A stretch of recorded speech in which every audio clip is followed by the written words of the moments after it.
Kalau ketika itu dia tengah-tengah bayan, ya dicabut tengah-tengah bayan. Kalau saat itu dia tengah-tengah sholat, ya dicabut tengah-tengah sholat. Allahumma ja'alna minhum. Kalau dia tengah-tengah itu tengah-tengah main HP, ya dicabut tengah-tengah main HP. Kalau dia tengah-tengah ngerokok, ya dicabut tengah-tengah ngerokok. Yamutul mar'u ala ma 'asha wa yub'atsu ala ma mata. Orang itu akan dibangkitkan dari kubur sebagaimana matinya, dan matinya sebagaimana hidupnya. Kematian itu pasti, tapi model matinya kayak apa itu loh yang kita belum tahu.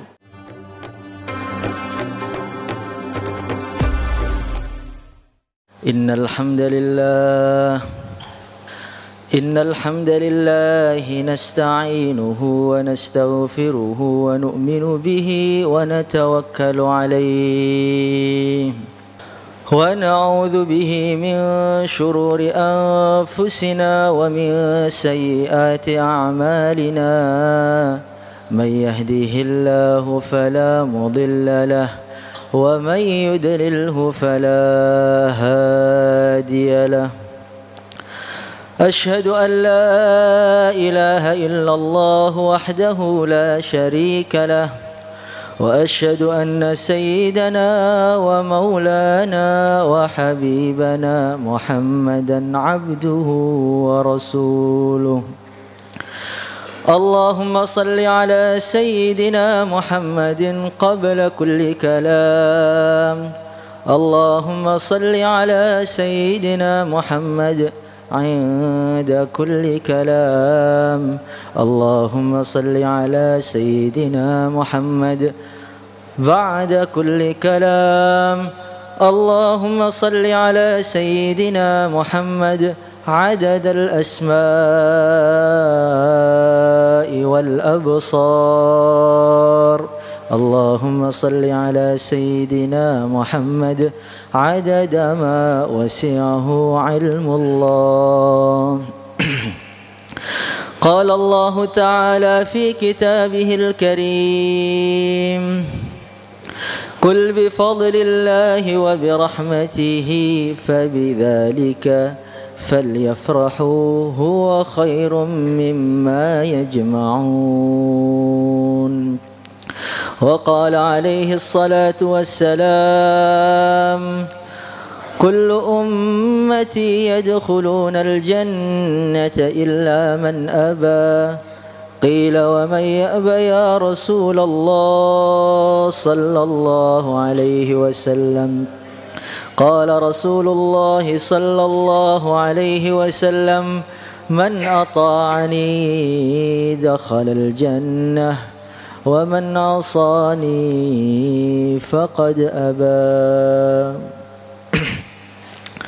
Para hadirin yang dimuliakan oleh Allah Subhanahu wa taala. Al-Imam Khatib Al-Baghdadi, beliau menceritakan satu riwayat bahwasanya Allah Subhanahu wa taala berfirman kepada bumi yang kita tempati ini. Allah berfirman, inni uridu an akhluqa minka khalqan faminhum man yuti'uni wa minhum man ya'sini faman ata'ani adkhaltuhu jannati wa man asani adkhaltuhu an-nar. Fabaqat al-ard fanfajarat al-uyun ila yaumil qiyamah. Allah berfirman, wahai bumi, saya ingin menciptakan satu makhluk yang bahannya ini saya ciptakan dari kamu, wahai bumi. Faminhum may yuti'uni, nanti setelah saya ciptakan di antara mereka ada orang-orang yang akan taat kepada saya. Wa minhum may ya'sini, di antara mereka nanti akan ada orang-orang yang menentang saya. Faman ata'ani adkhaltuhu jannati, orang yang nanti taat kepada saya akan saya masukkan surgaku, yang tidak taat akan saya buang ke nerakaku. Maka setelah Allah berfirman seperti ini, fabakat al-ard, bumi itu langsung nangis, gak mampu menjawab. Fangfajarat bihal uyun ila yaumil qiyamah, nangis sampai air matanya itu adalah mata air yang kita nikmati sekarang itu. Itu adalah mata air bumi, saking takutnya akan diciptakan dari bumi makhluk yang namanya manusia yang sekarang sedang duduk di sini. Hadirin yang dimuliakan oleh Allah Subhanahu wa taala. Maka Allah perintahkan malaikat Jibril, malaikat yang paling mulia, pimpinannya para malaikat. Allah berfirman, wahai Jibril, kamu ambil satu tanah dari bumi untuk saya ciptakan manusia pertama, yaitu Nabi Allah Adam alaihi salatu wassalam. Maka malaikat Jibril turun ke bumi untuk ngambil tanah sebagai bahan untuk Nabi Adam ini. Maka langsung bumi itu nangis, wallahi, demi Allah, wahai malaikat, jangan kamu ambil. Saya takut nanti kalau saya ini termasuk bagian tanah-tanah yang nantinya menentang Allah, yang nantinya akan dibuang ke neraka. Jadi bumi itu takut, jadi manusia itu takutnya luar biasa. Takut nanti termasuk manusia yang akan dibuang ke neraka. Nangis memohon-mohon kepada malaikat Jibril. Akhirnya malaikat Jibril pun gak tega ngelihat bumi seperti itu. Balik lagi, ya Allah, saya gak tega lihat bumi itu nangis-nangis, kayak gak siap dia diciptakan untuk jadi manusia. Ya sudah, kalau kamu gak siap, gak berhasil, Mikail suruh berangkat. Malaikat Mikail yang bagian ngatur rizki datang, bumi nangis, gak tega lagi, balik. Maka Allah berfirman, kalau Mikail gak berhasil, Israfil sekarang. Malaikat yang begitu besar, yang bagian trompet itu sangkakala itu, yang bagian niup sangkakala nanti. Yang gedenya itu raksasa betul, bumi langit itu kecil dibanding malaikat Israfil itu. Datang, bumi memohon-mohon, nangis, gak tega juga ternyata Israfil. Maka akhirnya Allah berfirman, sekarang bagiannya Israel. Maka malaikat Israel itu mau turun saja itu bumi sudah teriak dia. Sudah teriak, Israel, saya minta jangan kamu ambil. Nangis-nangis memohon-mohon, minta diampuni, minta disayangi. Maka malaikat Israel jangankan gubris, nengok pun tidak. Datang langsung diambil itu tanah, sowankan kepada Allah Subhanahu wa ta'ala. Ya Allah, ini bumi ini, dia nangis-nangis depan saya nggak peduli, saya taat perintahmu ya Allah. Maka Allah berfirman, hei Israel, saya kok ngelihat kamu itu kok tega betul kepada bumi ini, berarti kamu nanti akan tega kepada manusia. Ya, tugasmu adalah malakul maut, yang bagian dedel ruh-ruh dari jasad manusia ini. Hadirin yang dimuliakan oleh Allah Subhanahu wa ta'ala, itulah malaikat Israel yang dalam satu hadis setiap hari dia ini melototi setiap manusia itu setiap hari 70 kali. Jadi mulai tadi pagi kita baru bangun tuh Israel sudah ngelihat. Siapa ini? Tanggal berapa? Sekarang tanggal berapa? 28 Juli. Oh, belum waktunya, agak malam kayaknya ini. Nanti dilihat, dicek terus.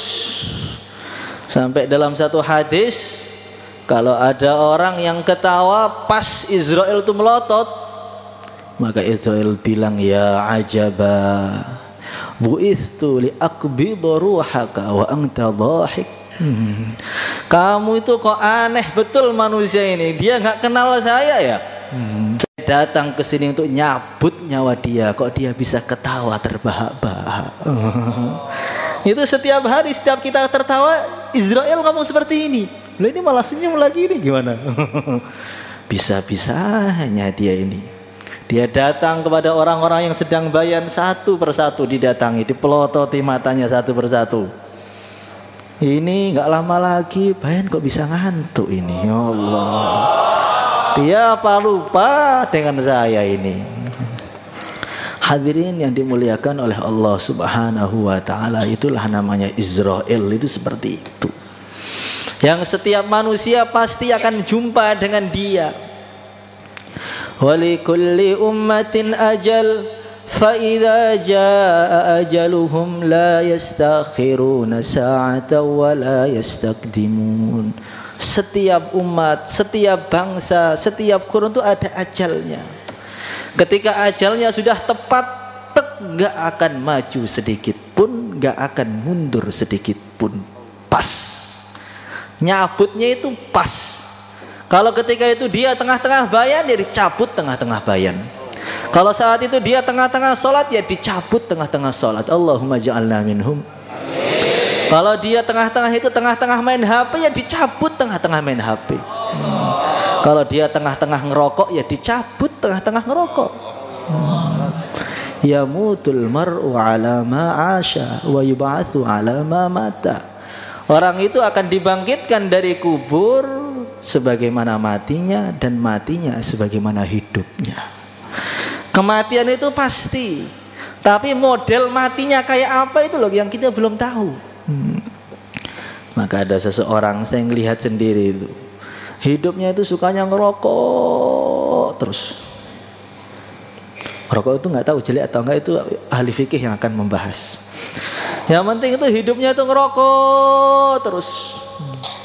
Ketika mau wafat, saya jenguk itu, nafasnya sudah ngkrik, udah Senin Kemis sudah mau mati, dikit lagi mati itu.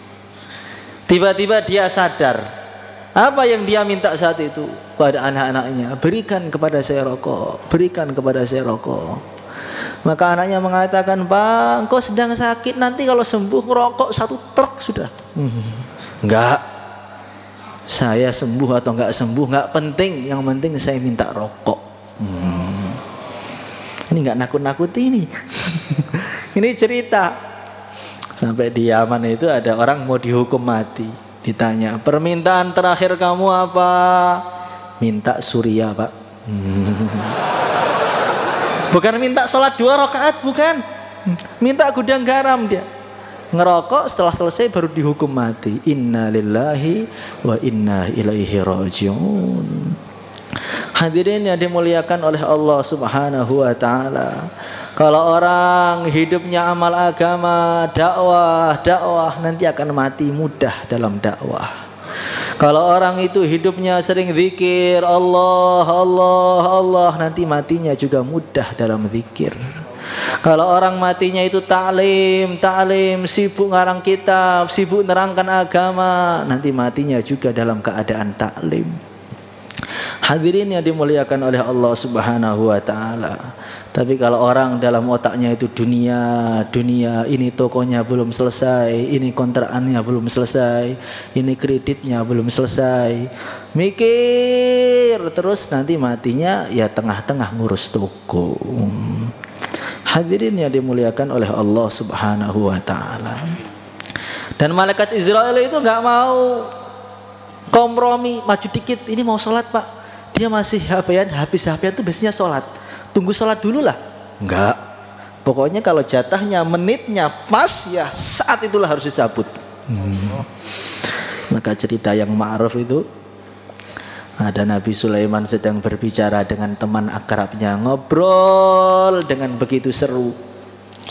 Ketika tengah-tengah ngobrol, maka datang tamu yang begitu wibawa. Masya Allah, jadi auranya Israel itu mengerikan. Maka Nabi Ibrahim mengatakan kepada Israel, wahai Israel, seumpama mati itu enggak sakit, cukup melihat kamu itu sudah cukup sakit. Saking ngerinya Israel itu. Maka datang malaikat Israel melototi tamunya Nabi Sulaiman itu. Sampai tamu itu ketakutan, gemetar badannya, lemes, dipelototi oleh ainnya Jibril itu. Al-ainu haq. Jadi orang itu kadang-kadang punya pandangan kalau sekali mandang itu bisa pingsan tuh bisa. Maka kalau orang itu kena ain, dipandang orang banyak, dipuji-puji, kadang-kadang sakit, nggak kuat dengan pandangan mata itu. Maka orang-orang Arab jahiliyah itu pengen jatuhkan Nabi itu pakai pandangan matanya. Nabi lewat dipandang biar Nabi jatuh. Ternyata ketika oleh Rasulullah dipandang, mereka 10 orang jatuh semuanya. Kalau ainnya Israel kira-kira gimana? Nanti pulang dari markas, pulang nggak itikaf kan? Pulang zret, di jalan ada yang mandang, itu gimana kira-kira? Siapa kamu? Israel. Mau terus pulang atau langsung balik ke markas lagi?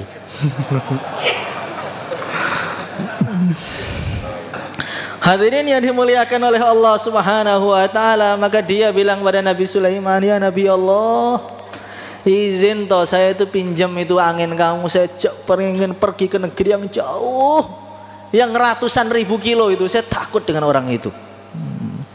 Akhirnya dipinjami air, dipinjami angin, kendaraan Nabi Sulaiman yang begitu kencang itu. Fasakharna lahur riha tajri bi amrihi rukha'an haitsu asab. Dengan begitu cepat itu sampai melewati ratusan ribu kilo.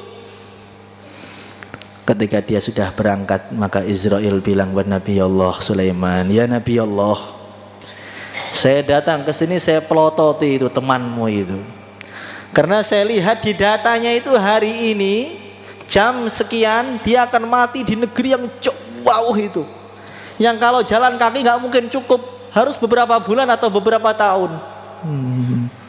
Saya pikir kok dia masih di sini, ini yang salah catatannya atau gimana ini? Ini mau saya cabut nyawanya sebentar lagi, kok masih di sini? Ini jatahnya hari malam Jumat ini sudah meninggal, kok masih dengar bayan ini? Oh, masih tunggu pulang dulu. Gimana kira-kira begitu? Masih berani pulang apa enggak ini? Hadirin yang dimuliakan oleh Allah Subhanahu wa taala. Akhirnya dia terbang, ketika turun langsung dijemput oleh Israel. Ternyata dia naik angin untuk menjemput ajal dia. Hadirin yang dimuliakan oleh Allah Subhanahu wa taala. Itulah manusia. Itulah manusia yang akan berjumpa dengan Israel satu persatu. Siapa itu? Ya kita ini. Manusia itu aneh. Setiap ada orang mati maka dia nangis. Yang mati siapa? Yang mati itu ayah saya. Yang mati itu siapa? Yang mati itu tetangga saya. Yang mati itu siapa? Yang mati itu teman saya. Dia ingat bahwasanya diri dia pun juga akan ditangisi nantinya. Hadirin yang dimuliakan oleh Allah Subhanahu wa taala. Maka setelah Allah Subhanahu wa taala menciptakan Nabi Allah Adam alaihi salatu wassalam dari tanah, maka iblis itu langsung turun dari langit sana ke bumi. Gerak cepat. Dia turun ke bumi, dia injak-injak tanah-tanah bumi ini. Dia muter itu, tanah-tanah bumi dia injai semua. Dia mengatakan, saya berharap nanti manusia itu diciptakan dari bekas-bekas tanah yang bersentuhan dengan saya. Sehingga dia dapat resapan akhlak-akhlak buruk saya. Jadi iblis itu nginjak tanah berharap manusia diciptakan dari bekas kaki dia. Sehingga akhlaknya menjadi buruk, nafsunya susah dikendalikan, sehingga dia mengkufuri Allah karena bersentuhan tadi dengan namanya iblis laknatullah alaih. Jadi kalau orang itu melihat orang-orang yang ahli maksiat, itu baru melihat saja, kumpul dengan mereka, bertatapan muka, itu sudah pingin maksiat. Karena ada koneknya itu. Kumpulannya saya ini Pak, walaupun kumpulannya preman-preman Pak, tapi hati saya ini jernih Pak. Ini susah. Kalau orang itu kumpul dengan orang-orang yang memusuhi Allah Subhanahu wa ta'ala, tidak rajin dalam sholatnya, orang-orang yang ahli maksiat, baru kumpul dengan mereka bareng tok, itu sudah akan menyebabkan dia juga ingin maksiat. Hadirin yang dimuliakan oleh Allah Subhanahu wa taala, begitu pula kebalikannya. Kalau orang dia suka duduk dengan orang-orang soleh, duduk dengan orang-orang yang takwa, duduk dengan para ulama, duduk dengan para wali, baru duduk saja di majelis mereka, maka tiba-tiba hati mereka ingin amal, ingat mati, ingin dekat kepada Allah Subhanahu wa taala. Maka ada orang nyurati Syekh Ahmad Al-Faruqi As-Sirhindi. Dia surati, dia mengatakan, Syekh, saya ini pengen bertanya kepada Tuan. Saya bingung dengan satu hadis, katanya kalau orang itu infak sebesar gunung Uhud emas, maka dia tidak akan bisa menyaingi infaknya sahabat sebesar biji kurma, satu kurma, bahkan setengah kurma. Ini namanya tidak adil. Kita sama-sama hamba Allah. Saya ini korban gunung Uhud emas, gunung Lawu emas. Kenapa tidak sama pahalanya dengan para sahabat, bahkan kalah dengan pahala mereka yang infak hanya sebiji kurma atau setengah kurma atau kurang dari itu? Ini namanya nggak adil. Allah itu maha adil, Tuhan. Terangkan kepada saya masalah ini. Maka Syekh Ahmad Al-Faruqi beliau mengatakan, perkara ini nggak bisa diterangkan. Kamu datang ke sini sowan kepada saya. Betul. Dia datang salaman dengan Syekh Ahmad Al-Faruqi itu. Ketika salaman, dia cium tangannya, dia pandang matanya itu, langsung dia mengatakan, Syekh, sekarang saya sudah paham, Syekh, sudah paham. Lah belum saya terangkan, sudah paham, Syekh. Ketika saya bersentuhan dengan tangan engkau, memandang wajah engkau, tiba-tiba iman saya itu naik hampir tembus langit ketujuh. Padahal saya melihat engkau. Gimana sahabat melihat Nabi? Tentu iman mereka tidak akan bisa dikejar oleh siapapun setelahnya. Hadirin yang dimuliakan oleh Allah Subhanahu wa taala. Akhirnya bagaimana? Akhirnya manusia itu diciptakan dari bumi yang mana ada bekas-bekas injakan iblis, kecuali para nabi, para rasul. Akhirnya mereka itu punya sifat-sifat yang sangat buruk. Sifatnya manusia itu apa? Sifatnya manusia itu nggak pernah puas dikasih apapun. Mau dikasih apa itu kurang terus, bosenan dan nggak pernah puas. Maka Nabi bersabda, kalau manusia itu diberi satu lembah dari emas, maka dia pengen 2 lembah. Setelah dapat 2, nggak puas, pengen 3. Setelah 3, pengen 4. Terus. Dulu ketika belum punya motor, pokoknya kalau saya sudah punya motor, insya Allah selesai semua takaza agama itu. Istiqomah ke markas saya pokoknya. Betul, sudah punya motor. Oh kurang ternyata, belum punya mobil. Setelah punya mobil, oh kurang ternyata, rumahnya masih kecil, kurang besar. Terus nggak ada habisnya sampai datang Israel nyabut nyawa dia. Itulah manusia. Manusia itu diberi apapun tuh pengennya kurang. Orang-orang muda di sini yang duduk di sini, oh pokoknya kalau saya sudah nikah itu tenang, Pak. Anak-anak muda itu otaknya seperti itu. Yang 20-an, yang di bawah 20 belum paham. 20 ke atas itu otaknya pokoknya selesai masalah. Tanya kepada bapak-bapak yang duduk itu, apakah selesai setelah nikah? Tidak. Buktinya mukanya makin suram. Berarti lebih tertekan lagi. Iya Pak, kenapa kamu sudah nikah masih suram? Masih 1 Pak, kalau 2 insya Allah. Kalau 2 insya Allah ini. Maka setelah 2 rambutnya malah putih. Kok malah putih? Berantem terus Pak. Belum ada wasitnya itu. Kalau 3 ada wasitnya, tenang saya. Saya pengen nyari wasitnya. Mereka berantem, ada wasit yang ketiga. Datang wasitnya, nikah yang ketiga. Oh kurang Pak. Kalau 4 itu baru lengkap, itu namanya mathna wa thulatha wa ruba. Lengkap, sunnah nabinya itu lengkap. Habis 4 langsung stroke. Hadirin yang dimuliakan oleh Allah Subhanahu wa taala, itulah manusia, kurang terus. Kurang, dikasih nikmat apapun itu kurang, terus bosenannya itu luar biasa. Tidak ada nikmat yang enak lama itu nggak ada. Enak itu hanya awalnya saja. Bahkan kata para ulama, dunia itu nikmatnya sebelum dapat. Orang-orang yang belum nikah itu, pokoknya nikah itu enak. Sebelum dapat itu memang enak. Setelah dapat berkurang nikmatnya. Betul atau tidak? Pokoknya saya pengen dapat mobil, ketika pengen tuh enak itu. Nanti mobil itu Masya Allah bisa putar-putar, gak pakai hujan. Nikmat, ngayalnya itulah yang nikmat. Setelah dapat betulan, ya biasa aja.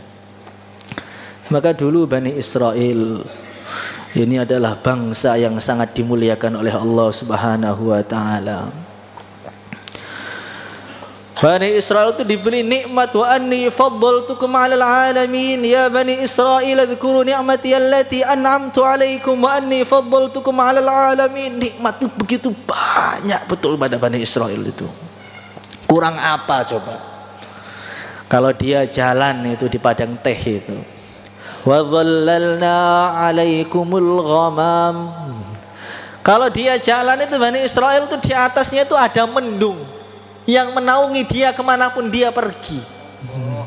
Jadi mirip Nabi, umat Nabi Musa, Bani Israel itu, yang Nabi Musa itu datang itu mendung, wa dhallalna 'alaikumul ghamam. Setiap hari itu mendung di atasnya itu menaungi mereka, khidmat kepada Bani Israel itu. Wa dhallalna 'alaikumul ghamama wa anzalna 'alaikumul manna wassalwa. Turun dari langit itu manna. Manna itu sejenis madu begitu. Butiran-butiran merah yang lebih manis daripada madu, lebih lembut daripada busa. Halus, setiap subuh itu di pohon-pohonnya itu udah penuh manna. Wa anzalna 'alaikumul manna wassalwa. Datang itu burung salwa. Ada satu riwayat mengatakan burung salwa itu datang setor leher, tinggal disembelih. Kalau mereka masih kurus terbang dulu. Nanti kalau sudah gemuk datang setor, sembelih saya. Tapi ada riwayat lain mengatakan tidak. Wa anzalna 'alaikumul manna wassalwa. Salwa itu datangnya itu sudah burung bakar. Jadi nggak perlu disembelih. Setiap pagi datang dari langit itu langsung burung goreng bakar, tinggal dimakan seharian kenyang terus. Itulah Bani Israel. Pengen jadi Bani Israel? Wa anni faddaltukum 'alal 'alamin. Allah muliakan Bani Israel melebihi seluruh alam di zamannya. Masya Allah. Imam Khatib Al-Baghdadi mengatakan itu kalau bayinya lahir sudah pakai baju. Memang ada seperti itu. Dan bajunya itu nggak bisa usang, warnanya tetap bagus terus, nggak perlu disetrika, tetap berkilau terus, tetap mengkilat terus. Dan bajunya akan besar sesuai dengan tubuhnya. Makin besar bajunya makin besar, nggak perlu ganti baju. Mulai lahir sudah datang dari perut ibunya. Pengen minum, Allah datang dari langit batu. Mereka Jibril itu bawa batu dari surga. Langsung anidrib biasakal hajar, dipukul batunya, keluar 12 mata air yang begitu seger, gak bisa disaingi oleh siapapun segernya itu. Setiap mata air itu jadi satu sungai. Kurang apa Bani Israel itu? Makanannya manna wassalwa, airnya turun dari langit, langsung batunya disiapkan oleh malaikat Jibril. Lahir sudah bawa baju, mendung-mendung pun khidmat kepada mereka. Apa mereka puas? Apa mereka syukur? Wa idh qultum ya Musa lan nasbira ala ta'amin wahid. Ya Nabi Allah, makanannya kok gini-gini terus tuh, bosen kami itu.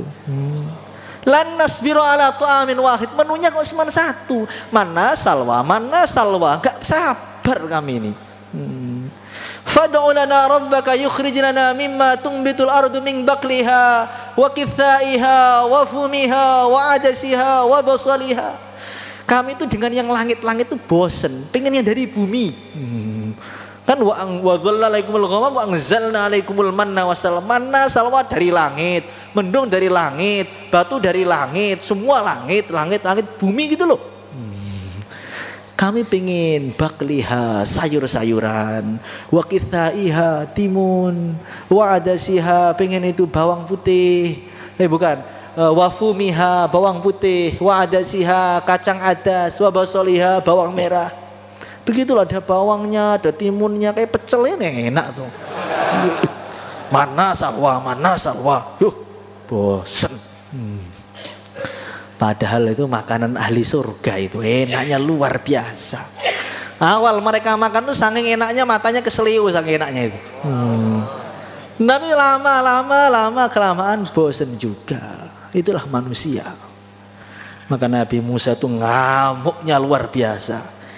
Ini orang sudah dikhidmati langit tuh nggak puas. Atastabdiluna alladhi huwa adna billadhi huwa khair. Hei Bani Israel, apakah kamu minta perkara yang buruk menggantikan perkara yang lebih baik? Kamu sudah dikasih yang lebih nikmat, kamu cari yang gak nikmat? Masya Allah, itulah manusia. Manusia itu kadang-kadang sudah dikasih kenikmatan itu malah pengen yang gak nikmat. Orang-orang sekarang tinggal di desa namanya Desa Temboro. Desa Temboro yang katanya apa? Madinah Van Java. Katanya. Masya Allah, namanya itu harumnya luar biasa. Namanya itu loh. Harumnya luar biasa. Sampai di Mekah itu saya pernah ada undangan dengan kiai, itu bayan di tempatnya orang-orang Arab asli, kumpulannya orang-orang Arab. Maka mimbar walahnya itu bilang, mari rapat-rapat, kita akan mendengarkan bayan dari ulama Indonesia, dari Temboro. Temboro itu adalah satu kampung yang mana suasananya seperti Madinah di zaman Nabi. Allah, pengen muntah tapi nggak enak. Bukan Madinah zaman sekarang, itu yang bilang di Mekah Al-Mukarramah sana. Kalau kalian sekarang melihat Mekah zaman sekarang, Madinah zaman sekarang, kalau pengen melihat Madinah zaman Nabi, datang ke Temboro. Gimana itu? Kalau ketawa dosa nggak kira-kira ya? Kalau pengen melihat Madinah zaman Nabi, ke Temboro. Itu di sana itu orang semua amal agama. Nggak pernah saya di Temboro, kata dia, orang Arab yang pernah keluar di Temboro. Nggak pernah di Temboro saya lihat TV satu pun. Orang-orang sana itu walaupun sibuk tuh ke masjid semuanya. Sampai saya lihat setelah mereka salam sholat tuh pada bubar. Saking orangnya itu sibuknya itu sempat-sempatan ke masjid, akhirnya salam langsung pulang. Jadi kekurangan yang sangat kurang itu tampak seperti kelebihan. Orang yang nggak mau zikir itu dia memandang karena ainur ridho, pandangan ridho tadi, itu dianggap orang-orang sibuk tapi masih nyempatkan diri ke masjid. Masya Allah. Inna lillahi wa inna ilaihi raji'un. Suasana yang sangat baik, amal agama di mana-mana. Di Temboro pengen taweh 30 juz ada. Malam pengen masjid 24 jam ada. Pengen deres 5 juz, 15 juz, 30 juz banyak. Pengen itu hurut fisabilillah, amal, zikir, tahajud semalaman banyak. Tapi karena suasana agama tadi diamalkan. Kadang-kadang tadi lan nasbiru ala ta'amin wahid. Bosan agama terus seperti ini. Pagi didatangi ke rumah, siang datangi ke rumah, sampai dimarahi, yang khusus itu dimarahi. Kang, saya ini sibuk agama juga loh, kamu khusus terus. Kamu kira saya lihat muka kamu gak muntah gitu ya? Masya Allah. Kenapa? Ketika dikhususi tadi sudah bosan, datang lagi, ajak jauhlah lagi, ajak khurut lagi, akhirnya lari, nggak mau ke masjid. Nah, kalau ke masjid salam langsung pergi. Siapa itu kira-kira itu? Orang mana? Bukan orang Temboro, bukan. Hadirin yang dimuliakan oleh Allah Subhanahu wa taala. Maka kenikmatan itu kalau datang tidak lagi dianggap sebagai nikmat. Bahkan yang tidak nikmat malah seperti kenikmatan. Orang sekarang ada yang di Temboro semalaman tarawih itu orang-orang enggak pada iri gitu, enggak. Wih, dia tarawihnya kok 30 juz, saya kok enggak, iri saya. Enggak. Ini kok banyak orang-orang yang amal agama, saya iri. Enggak. Tapi kalau tetangganya beli motor baru langsung enggak bisa tidur semalaman. Pak, pusing ini Pak. Kenapa? Ini semua itu motornya NMAX semua Pak. Saya kok masih Vario, itu malu saya ini. Jadi kalau ada orang agama enggak, amal agama enggak iri, enggak. Atastabdiluna alladzi huwa adna billadzi huwa khair. Agama tidak dianggap satu nikmat lagi, tapi dunia malah tampak nikmat. Betul. Dulu orang kalau datang ke Temboro tuh nyari apa? Pengen ketemu ulama-ulama di situ Pak. Pengen ngaji di Temboro Pak. Pengen ngamalkan agama biar agama saya terjaga, agama anak cucu saya terjaga Pak. Kalau sekarang banyak orang yang datang ke Temboro cuman pengen nyari uang di Temboro. Inna lillahi wa inna ilaihi rajiun. Maka tokonya penuh. Nanti kalau sudah selesai bayan langsung rame lagi. Allahu Akbar. Hadirin yang dimuliakan oleh Allah Subhanahu wa taala, harus kita renungi betul ini. Mudoroso. Harus kita renungi. Kalau nikmat-nikmat yang Allah berikan kepada kita ini enggak kita jaga, enggak kita syukuri, masjid-masjid enggak kita hidupkan amalnya, kita hanya mencari dunia di sini. Wala in kafartum inna adzabi lasyadid. Bisa-bisa nikmat agama yang Allah berikan pada ahli Temboro ini dicabut oleh Allah. Naudzubillahi min dzalik. Hadirin yang dimuliakan oleh Allah Subhanahu wa taala. Maka setiap hari itu harus kita renungi, setiap nikmat-nikmat itu kita renungi supaya nikmat tadi tampak baru. Jadi kalau nikmat itu tidak direnungi enggak tampak baru. Direnungi ini prosesnya nikmat bagaimana. Dalam satu hadis dikatakan tidak ada satu roti yang dipegang oleh anak Adam kecuali Allah menggerakkan minimalnya 360 untuk mendatangkan roti tadi. Awaluhu Mikail wa akhiruhu al-Khubbaz. Jadi kalau kita ini tadi makan tempe itu ya, makan tempe. Kayaknya biasa, harga 500 atau 700. Makan suapan nasi markas kan biasa. Tetapi sebenarnya itu satu tempe itu Allah menggerakkan 360 makhluk minimal. Allah datangkan malaikat Israfil untuk ngurusi rizkinya setiap kita ini. Ini tanggal 28 nanti Pak Paimin habis bayan dapat rizki kopi anget. Itu di malaikat Mikael itu.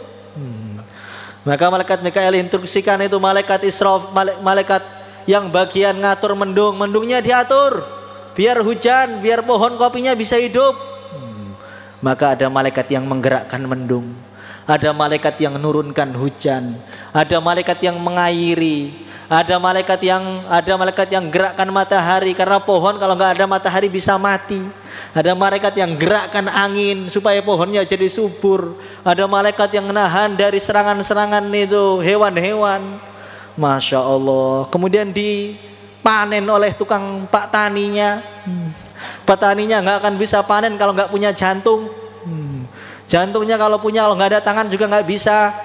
Kalau ada tangan ada jantung, kalau nggak ada paru-parunya nggak bisa, kalau nggak ada nafasnya nggak bisa, kalau nggak ada darahnya nggak bisa, kalau ada satu roti itu Allah menggerakkan ratusan jutaan bahkan triliunan nikmat dari satu roti itu.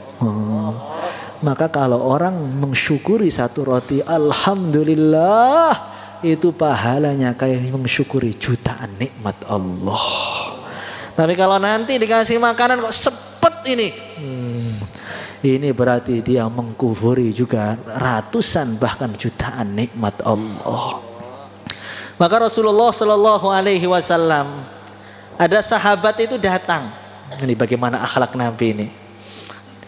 Caranya Nabi menunjukkan syukur kepada umat itu gimana. Ada orang datang kepada Rasulullah Shallallahu Alaihi Wasallam bawa anggur. Ya Rasulullah SAW, ini ada anggur ya Rasulullah Sallallahu Alaihi Wasallam. Beliau sedang duduk bersama sahabat-sahabatnya. Maka beliau makan anggurnya satu. Senyum, dua. Senyum lagi, tiga, empat, lima, sampai habis. Sendirian.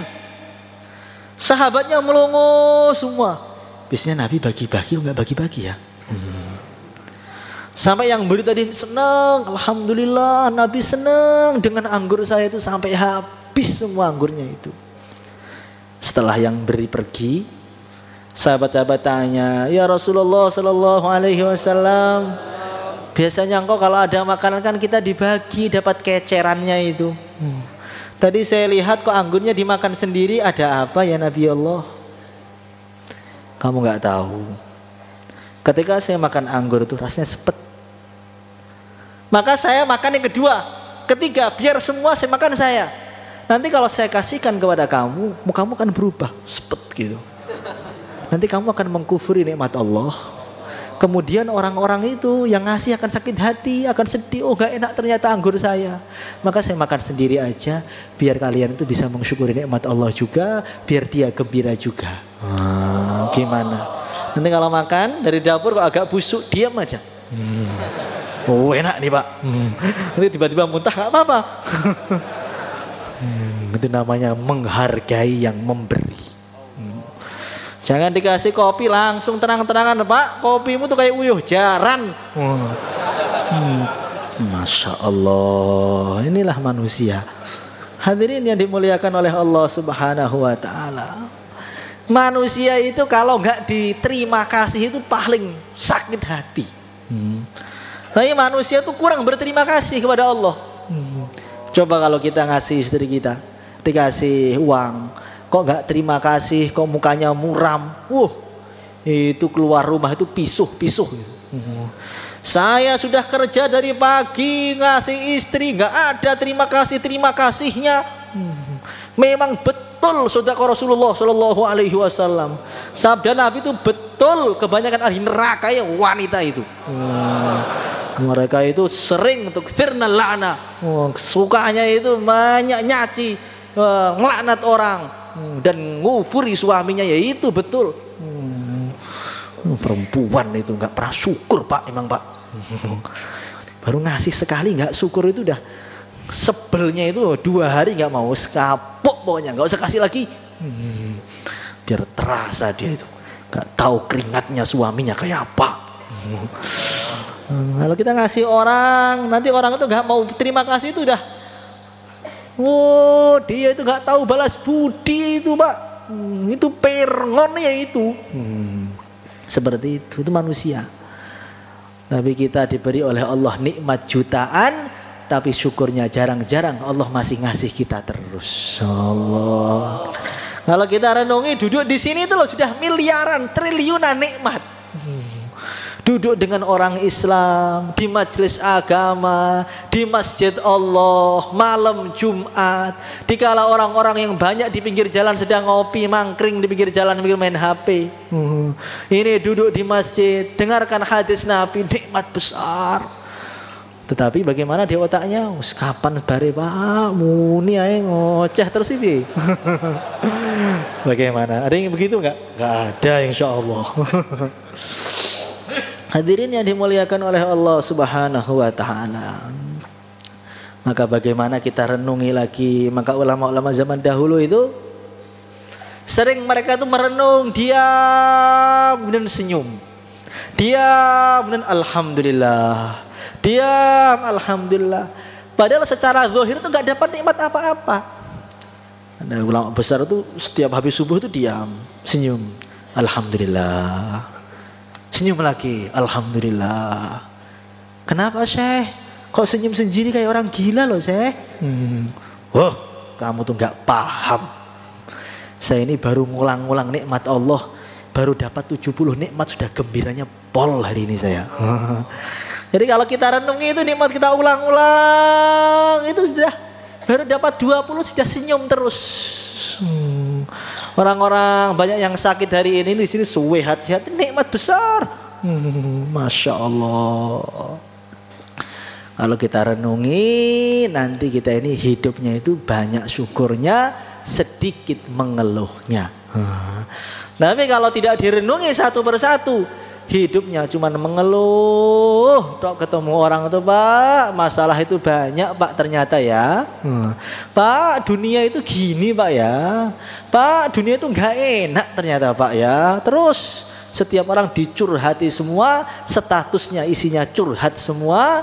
Wis seakan-akan nggak pernah dapat nikmat apa-apa. Hadirin yang dimuliakan oleh Allah Subhanahu wa taala. Sekarang ini bulan Dzulhijjah, sebentar lagi Sabtu atau apa, Ahad ya, akan masuk bulan Muharram. Masya Allah. Ini bulan yang sangat mulia. Ini bulan Ashhurul Hurum, bukan Ashhurul Hurum. Ini adalah bulan yang diharamkan oleh Allah Subhanahu wa taala. Ada 4 bulan itu. Dzulqa'dah, Dzulhijjah, Muharram, Rajab. Dan yang paling mulia di antara 4 tadi adalah bulan Muharram. Wal fajr wa layalin asr. Allah bersumpah dalam satu tafsir, bersumpah dengan 10 hari Muharram ini. Maka Nabi ini saking mulianya hari bulan Muharram ini, beliau kalau mengatakan Muharram itu bukan Muharram saja, Syahrullah.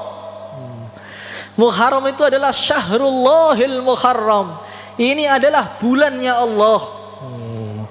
Jadi kalau ada bulan kok perkara kok dinisbatkan kepada Allah itu mulia betul. Baitullah, Nabiullah, Nabi Allah, rumah Allah, Ka'bah, masjid, Baitullah. Ini adalah bulannya Allah. Masya Allah. Maka bulan Muharram ini adalah bulan yang mana disakralkan oleh orang-orang Arab. Orang Arab itu mengsakralkan bulan Muharram ini. Fala tadzlimu fihinna anfusakum. Mereka itu nahan diri, enggak maksiat di bulan Muharram itu, ditahan betul. Di bulan Muharram ini biasanya mereka menjadikan sebagai bulan pergantian kiswah Ka'bah. Jadi Ka'bah itu gantinya baju itu ketika bulan Muharram. Orang-orang Arab itu 10 Muharram itu semua puasa. Orang-orang Yahudi 10 Muharram puasa juga. Maka Nabi bertanya kepada orang Yahudi, "Hei orang Yahudi, kenapa kamu puasa 10 Muharram?" Ini hari Allah selamatkan Nabi Musa dari kejaran Fir'aun. Maka kata para ulama, Nabi Musa itu doa biar Fir'aun hancur itu sudah lama. Sudah lama betul. Wa qala Musa Rabbana innaka ataita fir'auna wa mala'ahu zinata wa amwalan fil hayatid dunya Rabbana liyudillu an sabilik Rabbana tmis ala amwalihim washdud ala qulubihim fala yu'minu hatta yarawul adzab al-alim. Doa biar Fir'aun hancur itu sudah lama. Dan Allah sudah mengabulkan. Qala qad ujibat da'watukuma. Doa kamu makbul. Tapi Fir'aun gak hancur-hancur. Makin sehat, makin kuat, bisa lari pagi, ngaku Tuhan juga bisa. Tetapi akhirnya datangnya Allah menampakkan tadi. Hasilnya itu kapan? Allah tampakkan hasilnya itu ketika 10 Muharram. Maka kata para ulama, doa-doa kita yang setahun itu Kita doa, minta apa, minta ini, minta itu. Itu doa-doa kita kalau kita husnudzon pada Allah betul. Bulan Muharram kita hormati betul. Nanti tampaknya hasilnya itu pas 10 Muharram.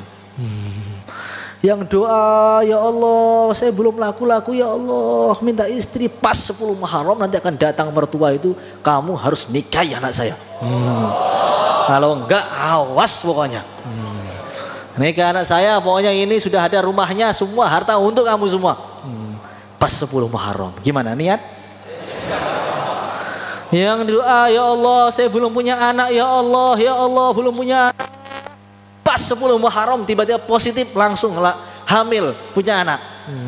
Yang anaknya masih perempuan, laki-laki ya Allah, pas 10 Muharram Allah tampakkan nusratullahnya itu, langsung anaknya laki-laki. Gimana kira-kira ini?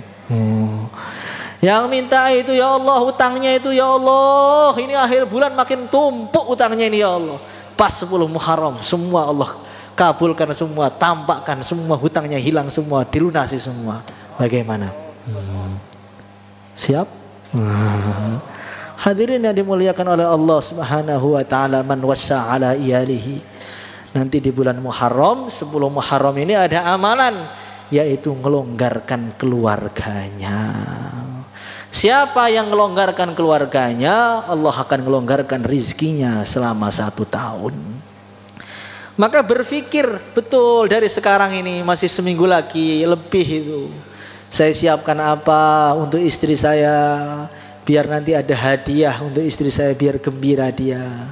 Hadiah untuk anaknya, hadiah untuk saudaranya, hadiah untuk ayahnya. Jangan malah minta, ngahadiahi. Masya Allah. Kata para ulama sudah banyak yang nguji kalau memang ikhlas betul ngasih 10 Muharram itu, nggak dengan dongkol aslinya. Ini kalau nggak karena hati saya nggak mau pak. Bojo saya itu nyuap belinya luar biasa. Dikasih tambahan nggak ditambahan itu sama saja pak. Kalau kurang ikhlas itu nanti hasilnya kurang. Kalau ikhlas betul, ketulusan hati, ihtisab, mengharapkan pahala, insya Allah Allah kasih pahala yang begitu dahsyat di 10 Muharram itu. Maka sebagaimana yang saya ceritakan tahun lalu itu, bahwa ada orang sangat miskin betul, ketika 10 Muharram gak punya harta yang digunakan untuk melonggarkan nafkah keluarganya. Maka dia jalan ngemis ke sana kemari, Pak, kasih saya apa gitu loh Pak, biar nyenengkan anak istri saya itu loh Pak. 10 Muharram kok minta ngasih gitu loh. Ke orang lain dicaci lagi, 10 Muharram kok minta ngasih gitu loh kamu itu. Masa ngemis 10 Muharram? 10 Muharram tuh libur ngemisnya gitu loh.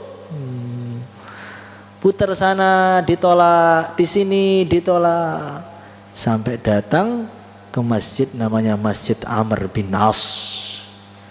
Maka ketemu orang di sana, sini tuan, ke rumah saya kasih. Akhirnya berangkat ke rumahnya. Ketika masuk rumahnya itu langsung nangis pengemisnya itu. Ternyata yang ngasih itu 100 kali lipat lebih miskin daripada pengemisnya.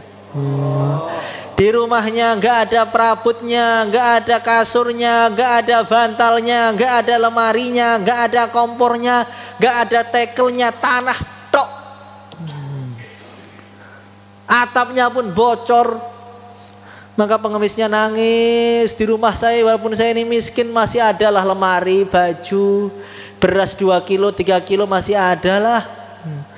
Ini orang mau ngasih tapi lebih miskin daripada saya, nggak tega saya. Pak, gak jadi minta. Maka orang tadi bilang, enggak, saya sudah niat kepada Allah. Kalau sudah niat kepada Allah, saya enggak mau batalkan. Itu merusak hati. Jadi para ulama itu punya pemahaman. Orang-orang zaman dulu punya pemahaman, kalau sudah niat itu ya dilakukan. Pokoknya saya niat, uang ini untuk haji, itu haji betulan. Nanti kalau enggak itu akan merusak hati. Tapi kamu punya apa? Saya lihat rumah kamu tuh nggak ada yang bisa diberikan. Ada. Punya apa? Saya punya 2 potong pakaian ini. Sarungnya ada, atasannya ada. Saya kasih kamu yang atasan. Ya, tunggu di luar dulu. Dibuka bajunya itu. Langsung telanjang dada. Karena dia malu diberikan kepada orang itu, dia cuma pakai sarung aja. Diberikan cuma dibuka pintunya dikit, ini hadiah 10 Muharram dari saya. Masya Allah. Cuma gak ada alasan, nanti gak punya uang gak ada alasan itu.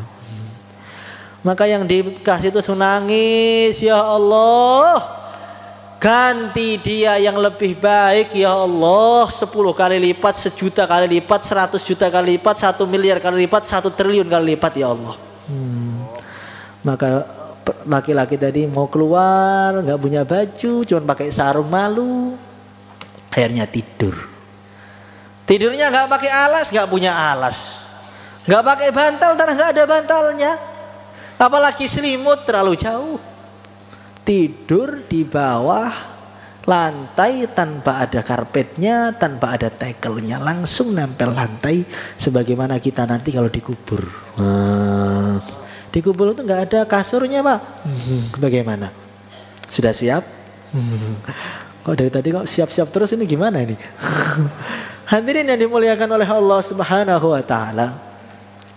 Akhirnya tidur. Ketika tidur tuh Masya Allah, dia jumpa itu dengan wanita cantiknya. Masya Allah, la haula wa la quwata illa billahil aliyyil azim. Subhanallah walhamdulillah wa la ilaha illallah, Allahu akbar. Apalagi ini? Selengkap sudah pikir pagi petang itu. Subhanallah ya hayyu ya qayyum, semua sudah itu. Saking cantiknya itu sampai badan dia itu kaku. Jadi kalau ada orang dilihat kok masih belum kaku itu belum cantik itu. Sampai kaku dan matanya nggak bisa kedip, keselio. Gimana surahnya Pak itu keselio matanya? Pokoknya keselio. Matanya melotot, nggak bisa kedip, badannya nggak bisa gerak, mulutnya langsung membisu seketika. Masya Allah. Maka perempuan tadi bilang, Tuan, kamu kenal dengan saya apa enggak? Suaranya gak gini. Suara bidadari surga itu Masya Allah nikmat betul didengar. Ada ulama itu pernah dengar ketemu bidadari sekali itu, ya, ketemu dalam mimpinya ketemu bidadari sekali, 40 hari dengar suara manusia muntah. Jadi bidadari itu suaranya sudah Masya Allah, nggak tahu gimana. Gimana? Pengen ketemu bidadari? Siap berangkat malam ini? Katanya pengen ketemu. Hadirin yang dimuliakan oleh Allah Subhanahu wa Ta'ala. Akhirnya bagaimana? Kamu kenal saya Tuan? Jawab itu nggak bisa, kaku mulutnya. Kamu siapa? Kakak, kamu siapa? Begitu kan. Kalau kamu siapa berarti masih belum kaku itu. Saya ini adalah Asyura. Allah kirim saya pada kamu untuk ngasih ini loh, ada apel buat kamu. Apelnya itu wanginya, aromanya luar biasa wangi betul. Ketika apelnya dibuka, ternyata di dalamnya ada satu pakaian yang indahnya itu luar biasa. Laulu bithal yaum la saiqa man yanzuru ilaih. Seumpama baju tadi dipakai sekarang, yang lihat langsung pingsan. Wa mahamalatu absaruhum, matanya gak kuat, bisa-bisa buta seketika. Dicium itu bajunya. Maka orang laki-laki tadi mengatakan, ini baju buat saya. Maka perempuan yang jawab, yang buat kamu bukan bajunya saja, saya juga. Gimana kira-kira begitu? Gimana? Maka langsung dek gitu. Kamu juga dek, itu langsung lepas dari mimpinya, langsung melek. Iyo, nyoselnya luar biasa itu. Langsung melek. Ketika melek, ternyata kamarnya itu wanginya mirip dalam mimpinya tadi. Maka dia langsung angkat tangan, ya Allah, kalau memang dia itu istriku di surga, ya Allah, matikan dia, ya Allah. Dengan istri dunia sudah gak betah, ya Allah. Wis nggak betah ya Allah. Istri dunia itu mirip radio RRI itu loh. Ngoceh terus. Setiap pulang tuh diceramahi, sudah di markas dibayani, pulang diceramahi lagi. Suruh itikaf, gak itikaf diceramahi lagi. Besok diceramahi, ngasih uang diceramahi, gak dikasih uang juga diceramahi. Itu mirip mubalik itu istri saya itu. Ya Allah, wafatkan saya ya Allah. Langsung dicabut oleh Israel, meninggal ketika itu. Itu kalau orang ngasih.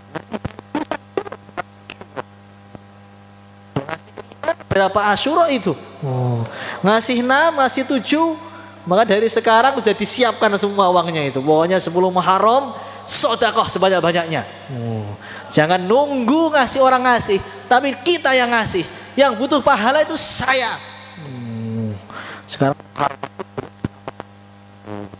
syukuran 10 Muharram, Pak. Jangan, yang butuh pahala itu saya. Yang butuh Asyura itu saya. Yang butuh baju itu saya. Maka 10 Muharram saya yang keluarkan. Siap atau tidak? Kalau 10 Asyura dalam keadaan fisabilillah, kira-kira gimana lagi itu pahalanya? Nabi Musa itu 10 Muharram tengah-tengah fisabilillah, tengah-tengah dikejar Fir'aun. Fa'atba'u Fir'aun itu tengah-tengah dikejar Fir'aun itu pas 10 Muharram itu. Nusratullah itu datangnya pas 10 Muharram. 10 Muharram di rumah sudah sering. Bagaimana sekarang 10 Muharram fisabilillah? Biar pahalanya dilipat gandakan, nanti tinggal dikirim ke rumah makanannya. Siap? Maka yang siap 4 bulan 40 hari, berapa hari saja silahkan berdiri. Bismillah. Mari jemaah sekalian, insyaallah prakteknya untuk mendapatkan semua yang dijanjikan dengan kita berangkat berkorban di jalan Allah. Mari. Itu orang-orang yang berdiri itu kita harus iri, Pak, itu. Itu nikmat besar. Kok nggak ada yang iri? Mari Pak, mari Pak. Itulah nikmat yang besar itu. Maka kalau ada orang berdiri kita harus, ya Allah, gimana mereka kok bisa berdiri, saya nggak bisa, itu gimana ya Allah, begitu. Jadi kalau ada orang dapat nikmat agama itu, kita bagaimana pengen, bukan iri namanya, pengen dapat itu. Mereka sudah hamba-hamba, kok masih semangat-semangat nyari pahala. Saya muda-muda kok nggak semangat nih, gimana tuh ya Allah, gitu. Ayo, silakan berdiri. Mari Pak, daftar dan berdiri. Silakan berdiri, bergerak ke depan dan daftar. Pertama kali hasilnya hijau 4 bulan, silakan. Gimana mata kita berbinar-binar gitu loh. Oh, semangat itu. Aduh, kok kalah sama cepet nih, gimana ini? Ayo. Mari Pak, mari. Daftarkan diri kita jemaah sekalian. Kita yang perlu anugerah. Yang butuh kita, lain orang lain itu tambahan dalam hidup itu. Istri itu tambahan, anak itu tambahan. Yang ditanya man rabbuka itu siapa? Ya kita. Nggak ada bantuan di sini datang. Woi suamiku man rabbuka, jawabannya Allah loh. Nggak ada gitu. Jadi orang itu akan mempertanggungjawabkan dirinya masing-masing. Yang diuji itu kita. Ujiannya istri kita, anak kita, tetangga kita, guru kita, murid kita. Itu tambahan ujian. Mereka itu hanya objek aja, objek untuk ujian kita. Intinya itu kita. Maka jangan sampai kadang-kadang itu mikirkan anak saya itu gimana toh Pak, tapi lupa mikirkan dia. Kadang-kadang memikirkan anaknya pol-polan, tapi bapaknya lupa, ternyata bapaknya itu juga butuh surga. Bagaimana ini? Ayo, mari. Yang butuh surga itu kita, Pak. Ayo, silakan. Selamatkan ku anfusakum wa ahlikum naro. Anfusakum, selamatkan diri kita dulu. Dengan cara apa? Memikirkan orang lain. Berdiri.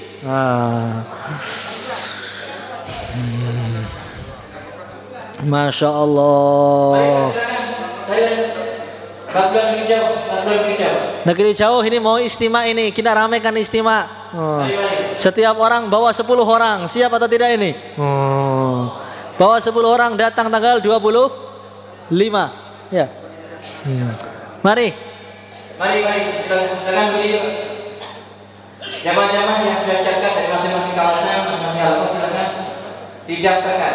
Nah, yang sudah ada persiapan didaftar. Berangkatnya nanti setelah istimewa, pada waktu istimewa. Tapi sekarang sudah malam Jumat, daftar lagi. Dulu itu ada ulama ngejos sudah tua padahal. Ditanya muridnya, Syekh, kok ngejos banget tuh kenapa sih?